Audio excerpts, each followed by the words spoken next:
గోవిందాయ నమః. హిందూ బంధువులందరికీ జయ శ్రీరామ్. కృష్ణ వందే జగద్గురు. భగవద్గీత 1వ అధ్యాయము 7వ శ్లోకం. అస్మాకం తు విశిష్టాయే తాని బోధ ద్విజోత్తమా నాయకా మమ సైన్యస్య సంజ్ఞార్థం తాన్ బ్రవీమితే. దుర్యోధనుడు పాండవుల పక్షంలో, పాండవుల సైన్యంలో ఉన్న మహావీరులు, యోధులు అందరి గురించి ద్రోణాచార్యులు వారితో చెప్పి, ఆ తరువాత ఓ బ్రాహ్మణోత్తమా, మన పక్షముననున్న ప్రధాన యోధులను కూడా గమనించండి. మీ ఎరుకకై మన సేనా నాయకుల గురించి కూడా చెబుతున్నాను అని ద్రోణాచార్యుల వారికి కౌరవ సైన్యంలో ఉన్న మహావీరులు, యోధువులు, ముఖ్యులు, సేనానాయకులు ఎంతమంది ఉన్నారో వాళ్ళ గురించి కూడా చెప్పడానికి దుర్యోధనుడు ఇక్కడ సిద్ధమయ్యాడు. ఇప్పుడు అసలు దుర్యోధనుడి ఆంతర్యం ఏమిటి అది తెలుసుకోవాలి మనము. దుర్యోధనుడి సేనలో ఉన్న వాళ్ళందరూ ఎవరు చెప్పండి? దుర్యోధనుడి కొలువులో ఉండేవాళ్ళు, ద్రోణాచార్యుల వారికి అందరూ తెలిసిన వాళ్ళు. యుద్ధం నాటికి రాజు ఎవరు అంటే దుర్యోధనుడే రాజు. కాబట్టి దుర్యోధనుడి పలుకుబడిలో, దుర్యోధనుడి కింద, దుర్యోధనుడి ఇలాకాలో ఉన్న వాళ్ళందరూ ఎవరైతే ఉంటారో వాళ్ళందరూ దుర్యోధనుడి కోసం యుద్ధానికి వచ్చేసారు.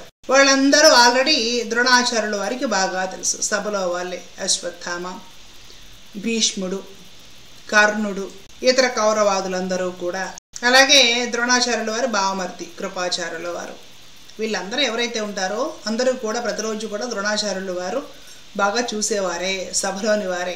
కాబట్టి దుర్యోధనుడు అంతరం ఏంటంటే, వీళ్ళందరూ మన వాళ్ళు, మీకు బాగా దగ్గర వాళ్ళు, మీకు బాగా అనుకూలంగా ఉండేవాళ్ళు, సభలోని వాళ్ళు, నా ఏలుబడి కింద ఉండేవాళ్ళు. వీళ్ళందరినీ కూడా రక్షించుకోవడం కూడా మీకు ధర్మము. యుద్ధం జరగాలి, యుద్ధం బాగా చేయాలి. ఎవరు చేయాలి? ద్రోణాచార్యుల వారు, ఇతర వీరులు చేయాలి. ఎవరు పోవాలి? పాండవ సైన్యం మొత్తం తుక్కయి లేకుండా పోవాలి. పాండవులందరూ కూడా పోవాలి. దుర్యోధనుడికి ఎప్పుడు ఆనందం కలుగుతుంది? పాండవులు 5గురు లేకుండా పోతే ఆనందం కలుగుతుంది అనమాట. ఇప్పుడు దుర్యోధనుడికి ఆనందం కలిగించే బాధ్యత ఎవరిది? వీళ్ళందరిది అనమాట. నాకు బాగా మీరు ఆనందం కలిగించండి అని దుర్యోధనుడు ఇక్కడ అందరినీ ప్రిపేర్ చేస్తున్నాడు. ఎవరిని అందరినీ అంటే, తనకు విద్య నేర్పిన గురువు గారిని కూడా వదలకుండా ప్రిపేర్ చేస్తున్నాడు. కాబట్టి ఎదుటి పక్షంలో ఉన్న వాళ్ళందరూ సర్వనాశనం అయిపోవాలి. సర్వనాశనం అయిపోతేనే నాకు ఆనందం కలుగుతుంది. దానికి మీరందరూ బాగా ప్రిపేర్ అయ్యి మీ ప్రాణాలు ఒడ్డి, ప్రాణాలు పోగొట్టుకోయినా సరే వాళ్ళని లేకుండా చేసేసి నన్ను గెలిపించండి. సరే, బాగుంది. యుద్ధం ఆరంభమైన తర్వాత వాళ్ళు పోవడం ఏమో, కానీ వీళ్ళు పోతే దుర్యోధనుడు కాపదు కదా. దుర్యోధనుడి సేనలో ముఖ్యమైన వాళ్ళు, మహావీరులు, పరాక్రమవంతులు గబాలను పోయారంటే దుర్యోధనుడికి కదా నష్టము. కాబట్టి ఏం చేయాలి? మన సైన్యంలో ఉన్న మహావీరులు ఎవరైతే ఉన్నారో వారి గురించి కూడా మీకు పరిచయం ఇస్తా. అంతరాయం ఏమిటి? వాళ్ళందరూ మన సభలో వాళ్ళే, మీకు బాగా తెలిసిన వాళ్ళే, దగ్గర వాళ్ళే. కాబట్టి వీళ్ళని మన వాళ్ళందరినీ కాపాడుకుంటూ, మీరే మన వాళ్ళందరినీ రక్షించుకుంటూ ఎదుటి వాళ్ళని చావచెత్త కొట్టి నాశనం చేసేయాలి. ఈ బాధ్యత అంతా మీదే ఓ బ్రాహ్మణోత్తమా, ద్విజోత్తమా అని ముందు ద్రోణాచార్యుల వారిని పొగిడి తన పని చక్కగా తెలివితేటలతో దుర్యోధనుడు ఇక్కడ చక్కబెట్టుకుంటున్నాడు.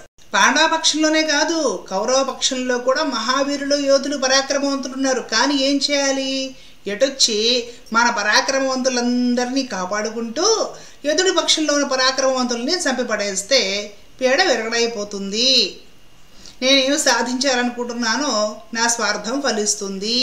ఇది దుర్యోధనుల వారి అభిలాష. మానసికమైన కొన్ని ఎమోషన్స్ లేదా భావజాలాలు, ఆలోచన పరంపర కొంత ఉంటుందండి. ఎవరికైనా కూడా ఒక విషయము మనకి నచ్చకపోయినా నచ్చే విధముగా తెలివిగా తెలియచెప్పగల టాలెంట్ కొందరిలో ఉంటుంది. ఒక వ్యక్తి మనకు ఏ కారణం చేత నచ్చకపోతే ఆ వ్యక్తిలో సుగుణాలు, ఆ వ్యక్తి చేసిన గొప్ప పనులు, ఆ వ్యక్తి ధీరోదాతత, ఆ వ్యక్తి ప్రేమ, సహృదయం, వీటన్నిటి గురించి కథలుగా మన చెవులు తుప్పు వదిలేవలా వర్ణించి చెప్పి మన చేత ఈ వ్యక్తి గొప్పవాడు అనిపించడము కొందరికి వెన్నతో పెట్టిన విద్య. అవతల వ్యక్తి గొప్ప కాదా అసలు ముందు పక్కన పెట్టేస్తే, మనకి ఎవరైనా నచ్చకపోతే మన నోటే వాళ్ళు గొప్పవాళ్ళు అని చెప్పించేంత వరకు కూడా టాలెంటెడ్గా వాళ్ళ గురించి మన ముందు వర్ణించి చెప్పి మన నోటితోటి అవును అనిపించేంత టాలెంట్ కొందరిలో ఉంటుంది. మహాభారతంలో దుర్యోధనుని చూసుకుంటే ఎమోషనల్ గేమ్స్ బాగా ఆడతాడు. మన సైన్యంలో వీళ్ళందరూ ప్రముఖులు, వీరులు ఉన్నారు. వాళ్ళందరి గురించి మరలా గొప్పగా గురువుగారి ముందు చెప్తే వాళ్ళతోటి గురువు గారికి ఎలాంటి అనుబంధాలు ఉన్నాయో దుర్యోధనుడు లేదా ధృతరాష్ట్రుడు కొలువులో వాళ్ళందరూ పరిచితులే. వాళ్ళతోటి ఈ ద్రోణాచార్యుల వారికి ఏవో అనుబంధాలు ఉంటాయి, స్నేహాలు ఉంటాయి. అవన్నీ మరలా ద్రోణాచార్యుల వారు బాగా గుర్తు తెచ్చుకొని మరి అమ్మ వీళ్ళందరూ నా వాళ్ళు, ఆ పాండవులు కూడా నా శిష్యులు అయితే అయ్యారులే, ప్రస్తుతానికి అది వదిలిపెట్టేసి. ఎందుకంటే దుర్యోధనుడి మాయాజాలం అలా ఉంటుంది. వీళ్ళందరూ నా వాళ్ళు కాబట్టి వీళ్ళని నేను సంరక్షించుకుంటూ ప్రొటెక్ట్ చేసుకుంటూ ఎదుటి వాళ్ళని నాశనం చేసేయాలి. ఆ ఎదురుగా ఉండే శత్రు సైన్యం ఏదైతే ఉంటుందో పాండవ సైన్యాన్ని సర్వనాశనం చేసేయాలి. మరి ఆ పాండవ సైన్యంలో ఇతర మహావీరులు కూడా యుద్ధం నేర్పించింది ద్రోణాచార్యుల వారే. వాళ్ళు కూడా ద్రోణాచార్యుల వారు శిష్యులే కదా.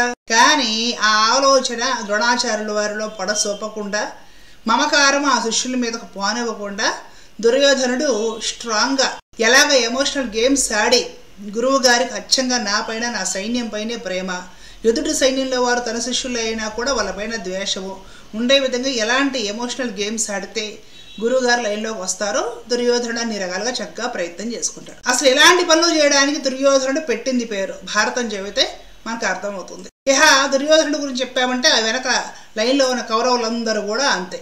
అన్న ఏ దారో తమ్ముళ్ళందరిది అదే దారి. ఎటొచ్చి ఇంత తెలివిగా మాట్లాడటం పాండవులకైతే రాదండి. ధర్మరాజు వారికి అసలు ఆయనకి నోట్లో నాలికే ఉండదు, వాళ్ళు ఎవ్వరికీ రాదు. ఇంత తెలివిగా మాట్లాడి ఎమోషనల్గా ఎదుటి వాళ్ళని మన లైన్లోకి తీసుకొచ్చుకుందాము ఈ విధమైన తెలివితేటలు పాండవుల 5గురిలో మనకి ఎక్కడా వెతికినా కనపడవు. కానీ ఇక్కడే ఒక అతిపెద్ద రహస్యం తెలుసుకోవాల్సిన విషయం ఉంది. ఇలాంటి ఎమోషనల్ డ్రామాలు వేయడము, ఇలా చాలా తెలివితేటలుగా ఎదుటి వాళ్ళతో మాట్లాడి వాళ్ళ మనసులో మనకు కావాల్సిన తదనుగుణమైన భావజాలం ఎక్కించి వాళ్ళ చేత అవుననిపించి వాళ్ళ చేత మనకు కావాల్సిన పనులు చక్కబెట్టించుకునేలా చేయి. ఇలాంటి తెలివితేటలు ఉంటాయి చూసారా, పనికిమాలిన తెలివితేటలు. వీడిని భగవంతుడు ఎప్పటికీ హర్షించడు. ఇలాంటి తెలివితేటలు ఎవరికి ఉంటాయో వాళ్ళకి భగవద్ అనుగ్రహం ఎప్పటికీ సిద్ధించదు. ఇలాంటి తెలివితేటలు ఉన్నవాళ్ళు ఆధ్యాత్మిక సాధనలు ఎప్పటికీ చేయలేరు. ఇలాంటి తెలివితేటలు ఉన్నవారు ఎప్పటికీ భగవంతుడికి దగ్గర అవ్వలేరు. ఇలాంటి తెలివితేటలు ఉన్న వాళ్ళకి భక్తి జ్ఞాన వైరాగ్యములు ఎప్పటికీ కలగవు, గుర్తుపెట్టుకోవాలి. అసలుకి పరమాత్మ పట్ల భక్తి కలగాలన్నా, నిష్కపటమైన నిష్కలంకమైన భగవద్భక్తి జ్ఞానము వైరాగ్యము అబ్బాలన్నా, సాధన చేయాలన్నా, పరమాత్మ పదము వైపుకి మనం అడుగులు వేయాలన్నా కూడా ఈ తెలివితేటలు ఉండకూడదు. ఎంత భోళాగా ఉంటామో భగవంతుడికి అంత దగ్గర అవుతాం. ఎంత భోళా హృదయం ఉంటుందో భగవంతుడు అంత అనుగ్రహిస్తాడు. ఎంత భోళాగా ఉంటారో వాళ్ళకే భక్తి జ్ఞానాలు వైరాగ్యాలు అబ్బుతాయి, గుర్తుపెట్టుకోవాలి. పనికి మాలిన తెలివితేటలు, చాలా తెలివిగా మాట్లాడి ఎదుటి వాళ్ళని బుట్టలో పడేయడం, ఇవి ఉంటే, ఇలాంటి ఆలోచనలు, ఇలాంటి భావజాలాలు, ఇలాంటి తెలివితేటలు కానీ ఉంటే ఎన్ని పూజలు వ్రతాలు చేయండి, గొళ్ళ చుట్టూ తిరగండి, నదుల్లో స్నానాలు చేయండి, అబ్బే భగవద్ అనుగ్రహం మాత్రం కలగదు, గుర్తుపెట్టుకోవాలి. ఎంత భోళగా ఎంత నిర్మలంగా ఈ హృదయం ఉంటుందో అంత భగవద్ అనుగ్రహం కలుగుతుంది. పాండవులలో భీమసేనుడు ఉంటాడు, బయటకు చాలా కఠినం, చాలా కోపం కూడా, దురుస్తనం కూడా, కానీ హృదయం భోల. కల్లో కూడా ఎవరికైనా అధర్మం చేద్దాము, కీడు చేద్దామని అసలు ఏనాడు అనుకో. మిగతా పాండవులందరూ అలాగే ఉంటారు. వాళ్ళల్లో కాస్త కోపధారి, కోపిష్టివాడు, కాస్త తీవ్రంగా తిరగబడే టైపు భీమసేనుడిలో కనపడుతుంది. అతనికి కూడా బయటికి అలా ఉంటాడే కానీ హృదయం మాత్రం వెన్న. పోరాపాటును కూడా ఇంకొకటి కీళ్ళు అధర్మం చేయాలి, ఇవి అసలు కలలో కూడా అలాంటి ఆలోచనలు ఉండవండి. కాబట్టే పరమాత్మ వాళ్ళ వెన్నుదన్నుగా ఉండి తోడై నీడై ఉండి వాళ్ళని కాపాడుకుంటూ వచ్చాడు. గుర్తుపెట్టుకోవాలి, హృదయం బోళగా ఉండాలి, మనసు స్వచ్ఛంగా బోళగా ఉండాలి. చాలండి, భగవంతుడు మనల్ని కాపాడేస్తాడు. అలా ఉంటేనే భగవద్ అనుగ్రహం కలుగుతుంది. అలా లేకుండా బయటకు తీయగా మాట్లాడుతూ, నాటకాలు వేస్తూ, తమ పనులు జరుపుకుంటూ ఇలాంటి ఓవర్ యాక్షన్స్ ఉంటే కానీ, ఇలాంటి భావజాలం మనస్తత్వం ఉంటే కానీ భగవద్ అనుగ్రహం ఎన్నటికీ కలగదు. కాబట్టి ఇలాంటి వారికి దూరంగా ఉండాలి, ఇలాంటి ఆలోచనలకి దూరంగా ఉండాలి. ధర్మో రక్షత రక్షత. జయ శ్రీరామ్. కృష్ణ అర్పణ.